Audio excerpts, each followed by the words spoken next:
वाला विद्यार्थी मित्रों ધોરણ 12 विषय वाणिज्य व्यवस्था અને સંચાલન પ્રકરણ 1 તાસ્કી। આજે આપણે વાલા વિદ્યાર્થી મિત્રો સંચાલન વિશે શીખીશું। સંચાલન કેવી વસ્તુ છે, વ્યાખ્યાઓ આપેલી છે ઉપર। સંચાલન એટલે અન્ય વ્યક્તિઓ પાસેથી કામ લેવાની કળા। તો વાલા વિદ્યાર્થી મિત્રો સંચાલન એને કહેવાય કે આપણે બીજી વ્યક્તિઓ પાસેથી આપણે જે કામ કરવાનું છે તે કામ બીજી વ્યક્તિઓ પાસેથી જે કરીએ છીએ તેને સંચાલન કહીએ છીએ। એટલે કે બીજી વ્યક્તિઓ પાસેથી કામ કઢાવવાની પ્રક્રિયા જેને શું કહીશું સંચાલન।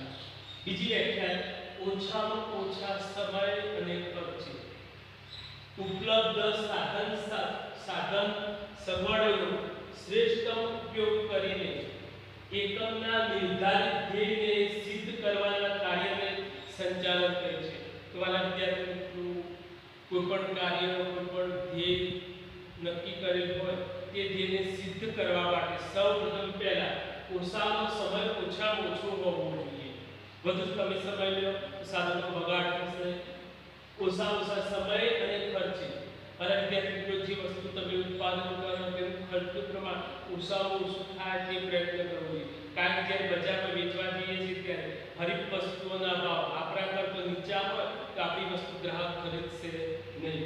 તો ઓછામાં ઓછા ખર્ચે ઉપલબ્ધ સાધન સગવડો આપણી જોડે જે સાધનો છે સગવડો છે કુદરતી સંપત્તિ યંત્રો મશીન મટીરીયલ જે કંઈ છે એનો શ્રેષ્ઠ ઉપયોગ કરવાનો, એનો મહત્તમ ઉપયોગ કરવાનો। મહત્તમ ઉપયોગ કરીને એકમના નિર્ધારિત ધ્યેયને સિદ્ધ કરવાના કાર્યને સંચાલન કરે છે। તો આપણે જે લક્ષ્ય રાખ્યું તે લક્ષ્ય સફળ થાય તે માટે પ્રયત્નો કરવાના હોય છે જેને શું કહીશું સંચાલન વાળા વિદ્યાર્થી મિત્રો। ફરીથી જરા સમજવાનું છે। ઓછા સમય અને ખર્ચે ઉપલબ્ધ સાધન સગવડોનો શ્રેષ્ઠ ઉપયોગ કરીને એકમના નિર્ધારિત ધ્યેયને સિદ્ધ કરવાના કાર્યને સંચાલન કરે છે। લિવિંગસ્ટન પ્રોફેસરે એની વ્યાખ્યા આપેલી છે। ત્યાર પછી બીજી વ્યાખ્યા છે વાલા વિદ્યાર્થી મિત્રો પ્રોફેસર પિગુએ આપેલી છે। સમજવાનો પ્રયત્ન કરીએ। સંચાલન એક એવી પ્રવૃત્તિ છે જે માણસો યંત્રો સાધનો પદ્ધતિઓ નાણું અને બજારનું આયોજન કરી તેના ઉપર અંકુશ રાખવાનું કાર્ય કરે છે।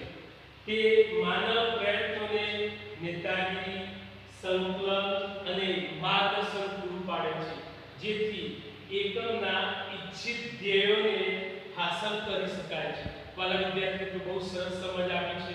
સમજવાની વાત કરીએ। સંચાલન એક એવી પ્રવૃત્તિ છે જે માણસો દ્વારા થાય છે અને માનવી કરે છે। તે યંત્રો અને સાધનો નો પદ્ધતિઓ જુદી જુદી ઉત્પાદન કરવાની પદ્ધતિઓ એ પદ્ધતિઓની અંદર નાણું તો આવશ્યક સરસ વાલા વિદ્યાર્થીઓ કોઈ પણ ધંધો અથવા વેપાર કરવો હોય તો નાણું અગત્યની વસ્તુ છે। નાણું અને બજારનું આયોજન કરી ચોક્કસ બજારની અંદર ચોક્કસ સ્થળે સમયે ચોક્કસ જગ્યાએ તેનું ઉત્પાદન કરવાનું હોય તેના ઉપર અંકુશ રાખવાનું કાર્ય કરે છે। તો એટલે કે દેખરેખ રાખે છે, ધ્યાન રાખે છે, સલાહ આપે છે, સૂચનો આપે છે। આ બધાનું સંયોજન કરે છે માનવી, બરોબર। અને તે માનવ પ્રયત્નોને નેતાગીરી સંકલન અને માર્ગદર્શન પૂરું પાડે પોતે નેતાગીરી પૂરું પાડે છે, દેખરેખ રાખે છે, માર્ગદર્શન આપે છે, દોરવણી આપે છે, બધાને ઓપરેટિવ કરે છે અને વસ્તુનું ઉત્પાદન થાય તે માટે પ્રયત્નો કરે છે જેથી એકમના ઈચ્છિત ધ્યેયોને હાંસલ કરી શકાય। આપણે જે લક્ષ્ય રાખ્યું છે તે લક્ષ્ય સફળતાપૂર્વક પ્રાપ્ત થાય તેવો પ્રયત્ન કરવામાં આવે। ટૂંકમાં સંચાલન વાળા વિદ્યાર્થીઓ એક એવી પ્રવૃત્તિ છે કે તે આપણને મેન મશીન મટીરીયલ્સ મની અને માર્કેટનું સંયોજન કરે છે અને સંયોજન કરી તેનું ચોક્કસ સમય ઉત્પાદન થાય તે માટે પ્રયત્ન કરે, તેના ઉપર દેખરેખ રાખે છે, આ બધાનું સંકલન કરે છે, અંકુશ રાખે છે, એનો અસરકારક ઉપયોગ કરે છે જેને આપણે શું કહીશું સંચાલન વાળા વિદ્યાર્થીઓ। તો જોવા દરમિયાન મશીન મટીરીયલ્સ મની અને માર્કેટ ઇટ ઇઝ સંચાલન વાળા વિદ્યાર્થીઓ। તો હવે અહીંયા સમજવા પ્રયત્ન કરીએ આગળ જરા વાલા વિદ્યાર્થી મિત્રો, સંચાલનનો અર્થ સમજ પડી ગઈ. એક સંચાલન એટલે અન્ય વ્યક્તિઓ પાસેથી કામ મેળવવાની પ્રક્રિયા. આપણે દેખરેખ રાખવાની છે, આપણે કાર્ય કરવાનું નથી, આપણે બીજાની પાસેથી કામ મેળવવાનું છે, જેને આપણે શું કહીશું? સંચાલન. તો man, machine, materials, money and market, જેને આપણે શું કહીશું? સંચાલન. વાળા વિદ્યાર્થી મિત્રો, તો અહીં એક સમજવા પ્રયત્ન કરીએ. માનવી એક સામાજિક પ્રાણી છે. તે સમૂહમાં જીવન ગુજારે છે. કોઈ પણ ધ્યેયને સિદ્ધ કરવા માટે તે અન્યનો સહકાર પ્રાપ્ત કરે છે અને અન્યનો સહકાર મેળવવા માટે પ્રાપ્ત કરે છે, જેને શું કહીશું આપણે? સંચાલન. વાળા વિદ્યાર્થી મિત્રો, તો અહીં સમજવા પ્રયત્ન કરીશું.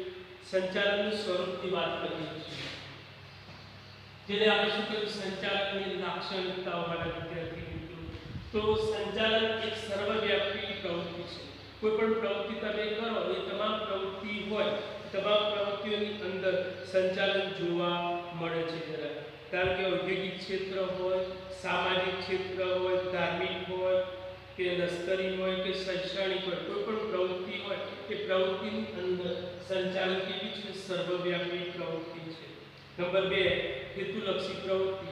તો આપણે જે હેતુ નક્કી કર્યો, જે ધ્યેય નક્કી કર્યો, તે ધ્યેય સિદ્ધ થાય તે માટે પ્રયત્નો કરવામાં આવે છે. એટલે કે સંચાલનને હેતુલક્ષી પ્રવૃત્તિ કહેવામાં આવે છે. વાલા વિદ્યાર્થી મિત્રો, સંચાલન એક સાધન છે. દરેક એકમની સ્થાપના અમુક ચોક્કસ હેતુઓ માટે સિદ્ધ કરવામાં આવે છે. આ હેતુઓનો કાર્યક્ષમ રીતે અને કરકસરપૂર્વક સિદ્ધ કરવા માટે સંચાલન જરૂરી છે. નંબર 3, હેતુલક્ષી પ્રવૃત્તિ. હવે જૂથ પ્રવૃત્તિ. તો સંચાલનમાં 2 કે તેથી વધુ વ્યક્તિઓની જૂથની પ્રવૃત્તિ છે. કોઈ એક વ્યક્તિ કાર્ય કરી શકે તો નથી. 2 કે તેથી વધુ વ્યક્તિઓ અગાઉથી નક્કી કરેલા ધ્યેયને સિદ્ધ કરવા માટે પ્રયત્ન કરે છે, જેના માટે સંચાલન જરૂરી છે. નંબર 4, સંચાલન સતત ચાલતી પ્રવૃત્તિ.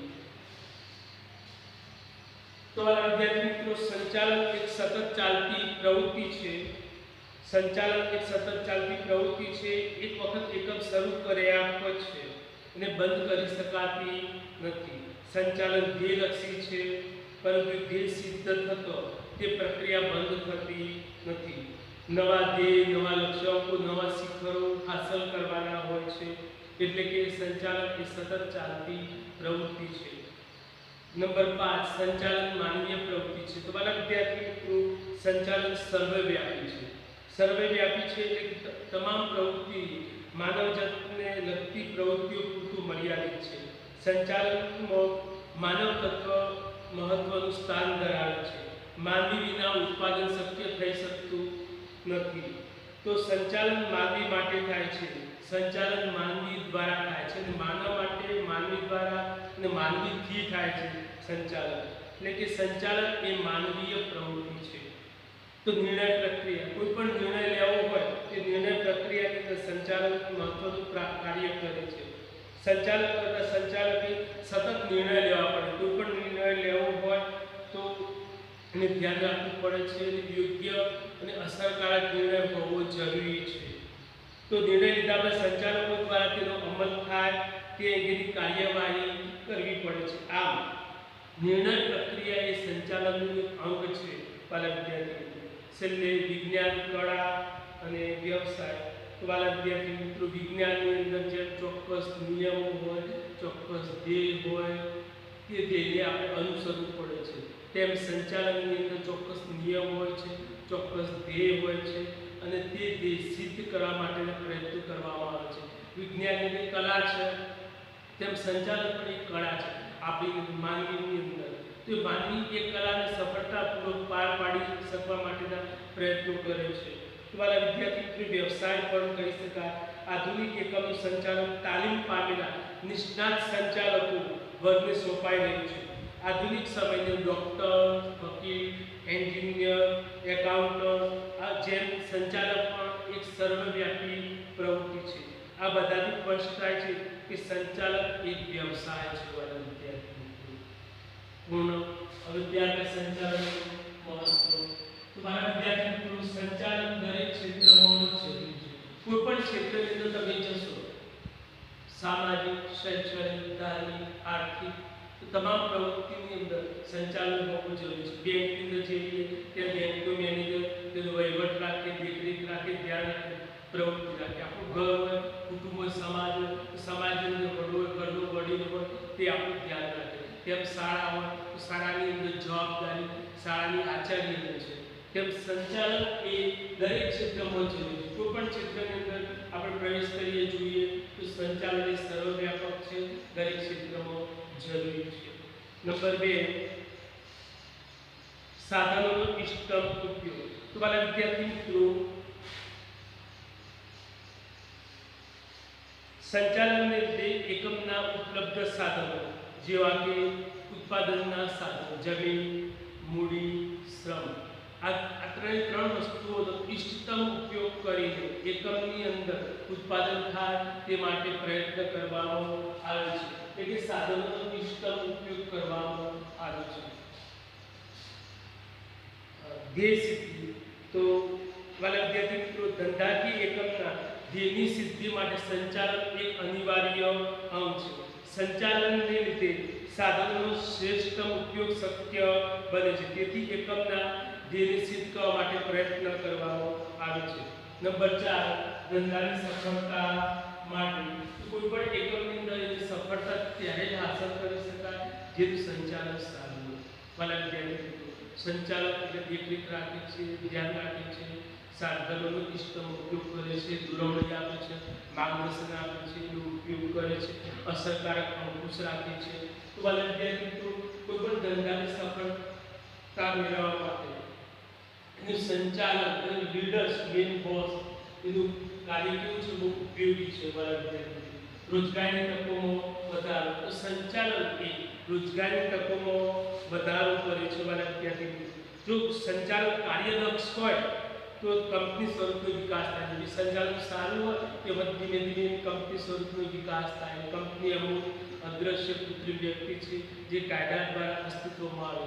સારું સંચાલન, તો સારું સંચાલનને પરિણામે કંપની સ્વરૂપનો વિકાસ થાય છે, જેથી રોજગારની તકોમાં વધારો થાય છે. જ્યારે બિનકાર્યક્ષમ સંચાલનને લીધે ઘણી કંપનીઓ બંધ પડે છે, તેથી બેરોજગારીના પ્રમાણમાં વધારો થાય છે. વાલા વિદ્યાર્થી મિત્રો, નફામાં વૃદ્ધિ. સંચાલનને પરિણામે ધંધાકીય એકમ સામાન્ય રીતે નફાના હેતુથી કાર્ય કરે છે. કોઈ પણ પ્રવૃત્તિ જ્યારે માનવ કરતો હોય તો નફો મેળવવાના આશયથી પ્રવૃત્તિ કરે. નફા સિવાયની પ્રવૃત્તિ હોય એ આર્થિક પ્રવૃત્તિ કરી શકાય નહીં. તો નફા મેળવવાના આશયથી પ્રવૃત્તિ કરીએ છીએ. તો સંચાલન એ એકમલક્ષી પ્રવૃત્તિ છે, ધ્યેયલક્ષી પ્રવૃત્તિ છે. સંચાલન નફો કરવાની પ્રવૃત્તિ છે. વાલા વિદ્યાર્થી મિત્રો, તો કાર્યક્ષમ અને કુશળ સંચાલકો પોતાની આગવી સૂઝ અને આવડત દ્વારા ઉપલબ્ધ સાધનોનો કરકસરપૂર્વક ઉપયોગ કરે છે. આપણી પાસે જે સાધનો છે તો કરકસરપૂર્વક અને શ્રેષ્ઠ ઉપયોગ કરીને એકમનું ધ્યેય સિદ્ધ થાય તે માટે પ્રયત્નો કરવામાં આવે છે. તો મહત્તમ નફો પણ મેળવવામાં આવે છે. આથી યોગ્ય જ રીતે કહેવામાં આવ્યું છે કે નફો એ ધંધાની કાર્યક્ષમતા અને સફળતાનો માપદંડ છે. જે કંપની, પેઢી અથવા સંસ્થા સારો નફો કમાતી હોય, સારો નફો મેળવી શકતી હોય તો આપણે એવું કહીએ કે તેની અંદર સફળ નેતૃત્વ અથવા સફળ સંચાલન છે. સફળ સંચાલનથી આ બધું શક્ય બને છે. ત્યાર પછી સામાજિક લાભ. તો દરેક એકમના સમાજમાં રહીને સમાજ માટે પોતાની કામગીરી કરે છે. સમાજના સાધનોનો ઉપયોગ કરીને સમાજમાં વસતા લોકોના લાભાર્થે પોતાની કામગીરી કરે છે. ધંધાની સફળતા સમાજની સમૃદ્ધિ અને સુખાકારીમાં વધારો કરે છે. ધંધાકીય એકમો અનેકવિધ વસ્તુઓ અને સેવાઓનું ઓછી પડતરે ઉત્પાદન કરે છે. સમાજને વ્યાજબી કિંમતે વસ્તુઓ પૂરી પાડે છે. પરિણામે સમગ્ર સમાજનું કલ્યાણ થાય છે. વાલા વિદ્યાર્થી મિત્રો, રાષ્ટ્રીય હેતુ. તો વાલા વિદ્યાર્થી મિત્રો, અર્થતંત્રના આર્થિક, સામાજિક અને રાષ્ટ્રીય વિકાસ માટે વન વપરાયેલા માનવ સંપત્તિ અને વન વપરાયેલા ઉત્પાદનના સાધનોનો મહત્તમ ઉપયોગ કરીને કાર્યક્ષમ સંચાલન જરૂર છે. વાલા વિદ્યાર્થી મિત્રો, છેલ્લો જે મુદ્દો રાષ્ટ્રીય હેતુ કહેવામાં આવ્યો છે કે ભારત દેશ એક એવો દેશ છે કે ભારત દેશની અંદર જે ઉત્પાદનના સાધનો વિપુલ પ્રમાણમાં છે મારા વિદ્યાર્થીઓ. કુદરતી સંપત્તિ, જમીન, જળ, પાણી, બરોબર, નૈસર્ગિક સંપત્તિ, પહાડો, જંગલો, નદીઓ, આ બધું પુષ્કળ વિપુલ પ્રમાણમાં છે. ખનિજો, ઓઇલ, ગેસ, કુદરતી સંપત્તિ, આ બધું વિપુલ પ્રમાણમાં આપણને સરળતાથી મળી રહે છે. પરંતુ આપણી પાસે મૂડીનું પ્રમાણ નહીં હોય છે. તો ઓછી મૂડી હોય છે એટલે આપણે કોઈ પણ ધંધો અથવા પ્રવૃત્તિ કરવી હોય તો વિચાર કરતા હોઈએ છીએ. તો આપણે જાણતા હોઈએ છીએ આપણી જોડે સાધનો છે, છતાં પણ તેનો મહત્તમ ઉપયોગ કરી શકતા નથી. તો સંચાલન એક એવી વસ્તુ છે કે કુદરતી સંપત્તિનો શ્રેષ્ઠતમ ઉપયોગ કરીને ઉત્પાદન કરે છે. ઉત્પાદન કરવાથી જે ઉત્પાદન થાય છે તેને પણ રોજગારીનો વધારો થાય છે. મારા વિદ્યાર્થી મિત્રો, રોજગારીનો વધારો થવાથી દેશના ઉત્પાદનમાં વધારો જોવા મળે છે. જે દેશના ઉત્પાદનમાં સતત વધારો થતો હોય તો તે દેશની રાષ્ટ્રીય આવકમાં સતત વધારો થાય. તો રાષ્ટ્રીય આવકમાં વધારો થવાથી દેશ આર્થિક સમૃદ્ધિ પ્રાપ્ત કરી શકે છે. એનું કારણ રાષ્ટ્રીય હેતુ. તો